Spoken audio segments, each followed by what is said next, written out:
내분 문제, 간단한 문제 같이 한번 풀어봅시다. 지금 보면 점 A와 점 B를 M 대 N으로 내분한 점 P의 좌표가 P, 0이래요. P, 0. 이거 무슨 뜻이에요? P, 0이라는 게 Y 좌표가 0이다 라는 건 이 내분한 점 P의 좌표가 어디 위에 있다? 어디 위에? X축 위에 있다 라고도 나올 수가 있겠죠. 그리고 여기 점 A와 B를 M 대 N으로 내분한 점을 선분 A, B를 M 대 N으로 내분한 점이라고 나와도 되겠죠. 그리고요. AP 대 BP를 M 대 N이라는 비율이 성립하게 하는 으로 나와도 되겠죠. 그 다음에 AP 곱하기 N은 BP 곱하기 M이라고 나와도 되겠죠. 그리고 N분의 AP랑 N분의 BP가 같게 하는 점 P의 좌표가 나와도 되겠죠. 이거 다 같은 뜻이에요. 쌤이 왜 굳이 X축 위의 점이라고 안 하고 P, 0이라고 했을까요? 쌤이 왜 갑자기 이렇게 다른 표현들을 여러분들께 소개해 드릴까요? 우리가 선생님의 입장이 되어 보면 선생님들은 여러분들을 이제 줄 세우기를 해야 되잖아요.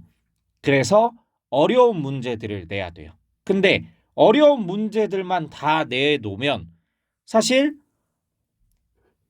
편한데 근데 여러분들 시간도 부족하고 그러다 보니까 상위권 학생들은 나눌 수 있는데 하위권 학생들이 찍어서 많이 맞은 애가 더 등급이 잘 나와 버리겠죠.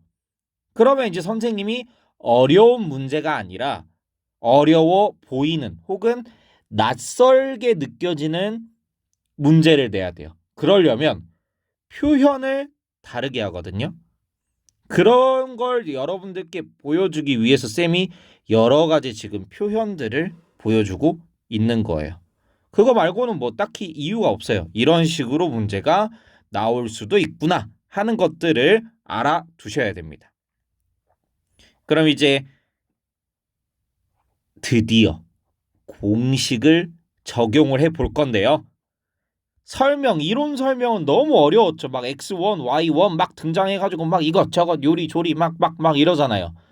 그러다 보니까 실제로 문제를 풀 때는 오히려 어려워하더라고요. 그래서 여러분들에게 이미지로 알 수 있게끔 이런 식으로 되는구나 라는 걸 여러분들이 머릿속에 뇌리에 각인을 시켜주기 위해서 쌤이 어떻게 설명할까 하다가 너무나도 간단하게 하는 방법이 있더라고요. 우리 A, B를 M 대 N으로 내분하잖아요. 근데 우리 비례식에서 가까이 있는 것끼리 곱하고 멀리 있는 것끼리 곱한다 라는 거 기억나요? 요렇게 외워도 되고요. 아니면 점 A를 왼쪽에 있는 걸 적는 거예요. 만약에 BA를 M 대 N으로 내분한다라고 하면 당연히 점 B를 왼쪽에 둬야 됩니다. 순서가 중요해요.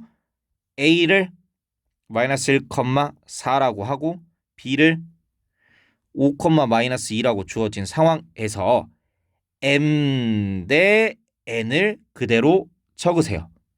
그리고 우리 공식을 적용을 할 건데 분모는 어떻게 돼요? 얘랑 얘를 더한 거예요. X든 Y든 둘 다 M 더하기 N이 돼요. 그리고 멀리 있는 것끼리 곱해줘라. 그러면 5M 빼기 N이 되겠네요. 멀리 있는 것끼리 곱해줘라. 그러면 마이너스 2M 더하기 4N이 되겠네요. 근데 문제에서 우리가 원했던 게 뭐였죠? Y 좌표가 0일 때 혹은 x축에 있을 때였잖아요. 0이 되려면 분모가 0이어야 돼요? 분자가 0이어야 돼요? 분자가 0이 되는 경우는 안 나옵니다. 아니, 분모가 0이 되는 경우는 안 나옵니다. 아직까지는 안 나옵니다. 정확하게 정정할게요. 분모가 0이 되는 경우는 고1에서는 안 나옵니다. 그럼 분자가 0이 돼야 되겠네요. 요 위에 있는 거 마이너스 2m 더하기 4n이 0이다. 2로 나눠주면서 넘기면 2n이 m이네요. 그러면 m 대신에 2n을 대입을 해봅시다.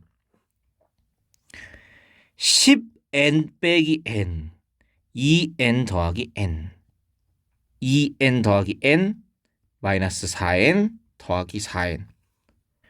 그러면 당연히 여기 위에 뭐가 돼요? 0이 되네요. 아, 그럼 얘는 x축 위에 점이 됐군요.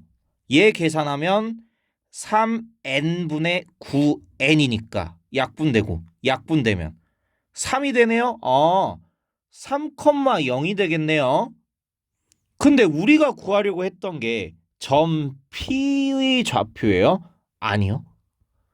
근데 왜 쌤은 점 P의 좌표를 구했을까요? 여러분들한테 그냥 보여주려고요. 문제가 이렇게 나올 수도 있으니까. 근데 우리가 원하는 건 m 대 n의 값이에요. 그럼 여기서 끝내도 돼요. m 대신에 2n을 여기다가 집어 넣으면 이렇게 되겠죠? 그럼 n으로 약분이 되겠죠? 그럼 몇 대 몇이에요? 1대, 2대 1이 되겠죠. 근데 만약에 반대로 하면 어떻게 될까요? BA를 M 대 N으로 내분한 점 P의 좌표가 P, 0일 때 M과 N. 근데 헷갈릴 수 있으니까 알파 베타로 바꿀게요. 여기도 알파 베타로 바꿔줘야 되겠죠? 바꾸고 나서 아까랑 똑같이 하는데 이번에는 B가 왼쪽에 써지고요. A가 오른쪽에 써집니다. 알파 대 베타라고 쓰면 되겠죠. 그리고 아래에 있는 걸 싸그리 다 지워볼게요. 잘 가. 그럼 다시 위로 올라와서 지금 X축 위에 있어야 돼요. X축 Y 좌표가 0이 돼야 돼요. 그럼 얘를 하는데 이번에도 마찬가지로 분모는 몇 대 몇을 더한 거, 분자는 멀리 있는 것끼리 곱한 거, 분자는 멀리 있는 것끼리 곱한 거. 그럼 아까 쌤이 썼던 식이랑 뭔만 달라요? 알파, 베타, mn. 근데 위치만 서로 다르거든요. 보세요. 얘가 0이 돼야 된다. 분자가 0이 돼야 된다. 4알파 빼기 2베타가 0이 돼야 된다.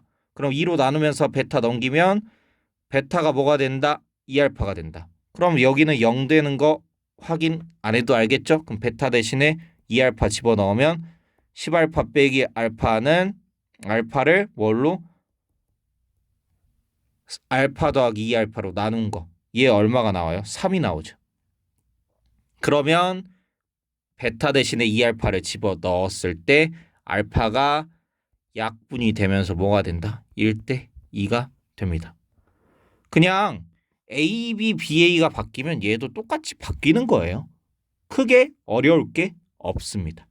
무슨 말인지 알겠죠? 이렇게 문제가 나오게 될 거예요. 그래서 여기서 키포인트는 뭐다? 여러분들이 이미지로 기억을 하시는 게 좋다는 거예요. 헷갈릴 때.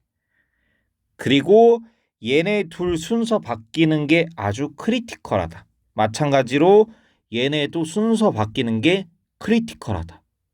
그리고 수학 통틀어서 가장 중요한 건 여러 가지 표현을 알고 있어야 된다는 거예요. 이걸 모르면 내가 아무리 공부를 열심히 해도 다른 표현으로 나와버리면 그 문제를 이론은 알고 있는데 문제 자체를 못 푼다는 거잖아요. 그래서 얘를 반드시 알고 계셔야 됩니다. 설명 끝.